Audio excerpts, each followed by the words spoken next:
Bonjour et bienvenue pour le 9e épisode de Spurs Kiff. Aujourd'hui on se retrouve pour le match opposant donc les San Antonio Spurs au Orlando Magic et le match se déroule à San Antonio. On est dimanche 4 janvier 2018, enfin on est plutôt lundi matin 5 janvier en fait en France. Mais c'est pas grave, prenons les horaires américains, ce sont les dates officielles des matchs. Les Orlando Magic qui sont 2 et 6 sur la saison, tandis que les Spurs sont 6 et 2 victoires. 6 défaites, 2 victoires. Donc Orlando est 2 victoires et 6 défaites. Le 5 de départ pour les San Antonio Spurs est composé de Bryn Forbes à la main, de DeMar DeRozan à l'arrière, de Dante Cunningham à l'aile, de Davis Bertans à l'intérieur et de LaMarcus Aldridge au poste de pilier. Pour les Orlando Magic, il s'agit de DJ Augustin au poste de meneur, de Evan Fournier le français au poste d'arrière, de Wes Iwundu au poste d'ailier et de Aaron Gordon au poste d'ailier fort et de Nikola Vucevic au poste de pilier central. Le premier carton se termine sur le score de 36 pour le Magic, les Orlando Magic qui mènent donc 36-26 pour San Antonio. Et la différence s'est faite dans les 3 dernières minutes du premier carton où Orlando a pu percer le semblant de défense que pouvaient jouer les Spurs. Là franchement la défense était très mauvaise. Et ce qui est étonnant, c'est quand des joueurs comme DeRozan et Pondexter sont sortis, d'un seul coup, c'est comme si tout s'était écrasé au niveau de la défense de San Antonio. Et pourtant, tout du moins DeRozan n'est pas réputé pour être un des meilleurs défenseurs. Mais là, juste après qu'il soit sorti, ça a commencé à chuter un max. Et surtout, Orlando a su saisir les opportunités et passer largement devant les Spurs, déjà 10 points d'avance pour le moment pour le Magic, et on a du mal à percevoir comment les Spurs vont pouvoir s'en sortir car Orlando joue beaucoup mieux ce soir que les Spurs. Petite note tout de même pour les Spurs, Rudy Gay ne joue pas ce soir car il a un petit problème au niveau du talon d'Achille. Donc ce soir pas de Rudy Gay, en plus de pas de Murray, en plus de pas de Walker et en plus de pas de Derek White. Donc ça fait beaucoup, que tout de même 4 joueurs manquants ce soir pour les Spurs contre une équipe de Magic qui semble elle complète. Et à la fin du deuxième quart-temps, les Orlando Magic mènent 63-54. C'est-à-dire que les Spurs ont réussi à maintenir le Magic sous les 30 points dans ce deuxième quart-temps, tandis qu'ils en marquaient 28 également. Donc ils n'ont pas rattrapé beaucoup de retard. Cette fois-ci, ils n'ont que 9 points de retard, j'allais dire, comparé aux 10 à la fin du premier quart-temps. Pourtant, ils ont joué avec l'écart, revenant à 4, 5 points. Mais malheureusement, n'arrivant jamais à vraiment faire le retard complètement. Il faut dire que DeMar DeRozan a démarré le second quart-temps sur les chapeaux de roue. Il est rendu à 19 points déjà dans ce match. Et à un moment donné, il sort à la alors qu'il restait 5 minutes dans le deuxième quart-temps. Et là, il y a un trou complet alors que les Spurs étaient à 4 points des Magic. Il y a un trou complet du côté des Spurs qui n'arrivent pas à marquer. Et du coup, le coach Greg Popovich le renvoie sur les parquets. Et là, il refait quelques merveilles. Il remarque des paniers, favorise aussi, ouvre en tout cas le terrain pour un LaMarcus Aldridge ou pour un Marco Bellinelli. Mais cela ne suffira pas. En face, le Magic arrive à marquer à peu près ce qu'ils veulent. Je vous rappelle que vous pouvez retrouver tous les podcasts Spurs Kiff sur le site mykiff.fr. Également, vous y retrouverez les podcasts Raptor Kiff sur les Toronto Raptors. Vous pouvez également retrouver les podcasts sur la page Facebook intitulée Sport Kiff Podcast. Sport et podcast sont au pluriel.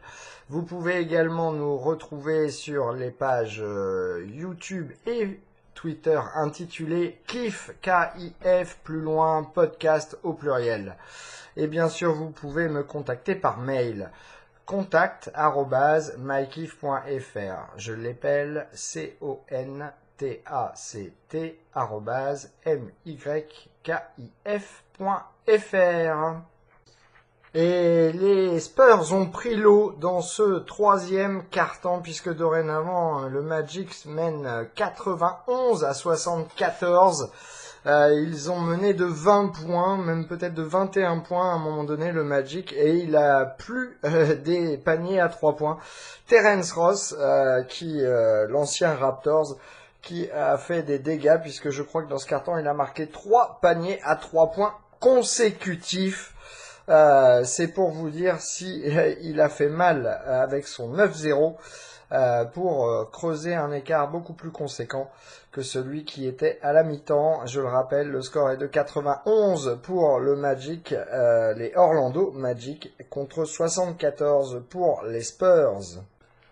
Avec seulement 1 minute 25 de jouer dans le quatrième quart-temps, le Magic continue de creuser l'écart puisqu'il mène dorénavant 99-76. Donc s'il n'avait pas mené de 21 points dans le troisième quart-temps, cette fois-ci il mène de 23 points, c'est sûr, dans le quatrième quart-temps. Et les Spurs ont vraiment pris l'eau, autant offensivement, en fait c'est essentiellement offensivement puisqu'ils n'arrivent pas à mettre de panier. C'est vraiment impressionnant de ce côté-là. Le nombre de paniers manqués par les Spurs dans le troisième et en ce début de quatrième quart-temps est assez impressionnante. Alors qu'il reste 6 minutes 57, les Spurs, sous l'impulsion de Pau Gasol, sont en train de revenir. Le score est de 105 pour le Magic à 87 pour les Spurs, c'est-à-dire 18 points de retard, sachant que Pau Gasol va shooter 2 lancers francs et que les Magic ont mené de 26 points depuis tout à l'heure. C'est vraiment un beau Pau Gasol qui fait le boulot là, et du coup le coach des Spurs qui décide de faire re-rentrer, alors qu'on pensait qu'on les verrait plus de la soirée, a décidé de faire re-rentrer DeMar DeRozan et LaMarcus Aldridge pour essayer de créer un petit quelque chose, histoire de bien revenir dans ce match et peut-être l'emporter. En tout cas, espérer de l'emporter. Et alors qu'il reste 4 minutes et 10 secondes à jouer dans ce quatrième quart-temps, les Spurs sont revenus à 10 points. Les Orlando Magic ne mènent plus que 109-99 et les Spurs qui entament depuis le début de ce quatrième quart-temps, une superbe remontée tout de même de 26 points. Ils ne sont plus qu'à 10 de retard. Il reste 2 minutes 30 dans ce quatrième quart-temps et les Spurs continuent leur comeback. Ils sont rendus à -6 seulement, c'est-à-dire qu'ils ont refait 20 points de retard en un peu plus de 7 minutes, ce qui est quand même pas mal, et surtout un merveilleux Pau Gasol dans ce quatrième quart-temps qui pour l'instant aura joué tout le quatrième quart-temps. Il reste 1 minute 37 à jouer, les Spurs sont à -5, l'Orlando mène 113-108. C'est du vrai suspense dans cette fin de match. Les Spurs qui ont vraiment l'ascendant, mais le Magic tient bon pour le moment avec 5 points d'avance. Mais il reste encore 97 secondes à jouer. Et le match se termine sur le score de 117 pour les Orlando Magic à 110 pour les San Antonio Spurs qui n'ont malheureusement pas pu rattraper entièrement leur retard. Même d'ailleurs le Magic a repris quelques points d'avance, 7 points en l'occurrence d'avance à la fin du match, alors que les Spurs étaient revenus à 5, voire peut-être, 5 je crois, c'était le maximum qui soit revenu. Enfin bon, un superbe quatrième carton de la part des Spurs. C'est vraiment dommage qu'il n'ait pas joué une telle défense tout au long du match, car c'était vraiment très intéressant, vraiment beaucoup d'émotions. Et ça donnait vraiment envie de soutenir les Spurs pour y aller, mais ils ont manqué de réalisme. Passons tout de suite à la feuille de match. Dante Cunningham, qui est démarré au poste de ailier, a joué 16 minutes, aucun point, 3 rebonds, 3 passes décisives, 2 contres. 0 sur 3 au tir, dont 0 sur 1 à 3 points, 1 rebond offensif, 3 fautes commises, il termine avec moins 8. Davis Bertans a joué lui à 25 minutes, 8.5 rebonds, 3 sur 10 au tir, dont 2 sur 7 à 3 points. Un rebond offensif, un ballon perdu et il termine avec moins 12. LaMarcus Aldridge a joué 33 minutes, 14 points, 6 rebonds, 3 passes décisives, 6 sur 14 au tir, 0 sur 1 à 3 points, 2 sur 2 au lancer franc, un rebond offensif, 4 ballons perdus et une faute commise. Il termine avec moins 8. DeMar DeRozan, quant à lui, a joué 32 minutes, 25 points, 7 rebonds, 5 passes décisives, 2 ballons volés, 9 sur 16 au tir, 1 sur 4 à 3 points, 6 sur 6 au lancer franc. Il continue sa série. Je crois qu'il aurait être rendu à 27 lancers francs marqués d'affilée dans les matchs et surtout sur 27 tentés. Donc ça lui fait 100% de réussite sur les derniers matchs là. Un rebond offensif, 4 ballons perdus, 2 fautes commises. Il termine avec 0 au plus-minus, ce qui est plutôt pas mal. Bryn Forbes a joué 25 minutes, 13 points, 1 rebond, 2 passes décisives, 5 sur 13 au tir, dont 2 sur 5 à 3 points, 1 sur 1 au lancer franc, un ballon perdu, 4 fautes commises. Il termine avec plus 4. Patty Mills, bien sûr, alors avant de passer à Patty Mills, quand je disais que pour DeRozan, quand il terminait avec 0, c'était pas mal, c'est juste que quand on voit comment les Spurs se sont fait manger tout au long du match, le fait qu'il termine en positif, ou tout du moins en neutre, c'est plutôt une bonne chose pour lui qui n'est pas un grand défenseur.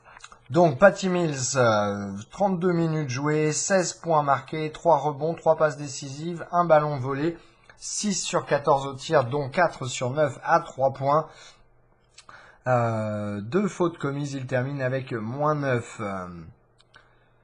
Quincy Pondexter a joué 11 minutes, 5 points, 1 passe décisive, 1 sur 2 au tir, 0 sur 1 à 3 points, 3 sur 3 au lancer franc, 1 ballon perdu, 1 faute commise. Il termine avec plus 6. Pau Gasol a joué 23 minutes, 12 points, 8 rebonds, 5 passes décisives, 2 contre, 4 sur 7 au tir, dont 1 sur 2 à 3 points, 3 sur 6 au lancer franc, 1 rebond offensif et 3 fautes commises. Il termine tout de même avec plus 3. Marco Bellinelli a joué 21 minutes, 15 points, 3 rebonds, 2 passes décisives, 4 sur 9 au tir, dont 4 sur 9 au tir, dont 2 sur 5 à 3 points, 5 sur 5 au lancer franc, 2 fautes commises. Il termine avec moins 12. Jacob Poeltl a joué 14 minutes, 2 points marqués, 5 rebonds, 1 passe décisive, 1 contre. 2 sur 2 au lancer franc, 4 rebonds offensifs, 2 fautes commises. Il termine avec moins 5. Chimezie Metu a joué 3 minutes, 2 rebonds, pas de tir, 1 rebond offensif, 1 faute commise. Il termine avec plus 6. Et donc au total, les Spurs ont marqué 110 points, 43 rebonds, 25 passes décisives, 3 ballons volés, 5 contre, 38 sur 88 au tir, ce qui leur donne que 43,2% de réussite, 12 sur 35 à 3 points, 22 sur 25 au lancer franc, 10 rebonds offensifs, 11 ballons perdus, 21 fautes commises. Et pour Orlando, voyons voir, Orlando a marqué au total 117 points, 43 rebonds, donc ils ont dominé au rebond, 29 passes décisives, 7 ballons volés, 4 contre, 46 sur 91 au tir, ce qui leur donne tout de même 50% de réussite, 12 sur 32 à 3 points, 13 sur 18 au lancer franc, 11 rebonds offensifs, 8 turnovers, ballons perdus en l'occurrence, et 22 fautes commises. Alors, je vais aller voir quand même les stats de notre petit français, Evan Fournier. Il a joué 32 minutes, 16 points, 1 rebond, 7 passes décisives, 3 ballons volés, 7 sur 15 au tir, dont 2 sur 8 à 3 points, 3 ballons perdus, 1 faute commise. Il termine avec plus 9. Et alors, voyons voir Mo Bamba, leur choix de draft, a joué 15 minutes, 12 points, 11 rebonds, 1 passe décisive, 1 contre, 6 sur 11 au tir, 0 sur 1 à 3 points, 5 rebonds offensifs et 4 fautes commises. Il termine avec 0. Ce qui est plutôt pas mal pour le choix de la draft. Dans les plus et moins de ce match, le moins c'est bien entendu la défense des Spurs qui encore une fois, tout comme contre Indiana, s'est complètement fait déborder, surtout en ce qui concerne les paniers à 3 points, puisque à un moment donné, le Magic a fait pleuvoir des paniers à 3 points.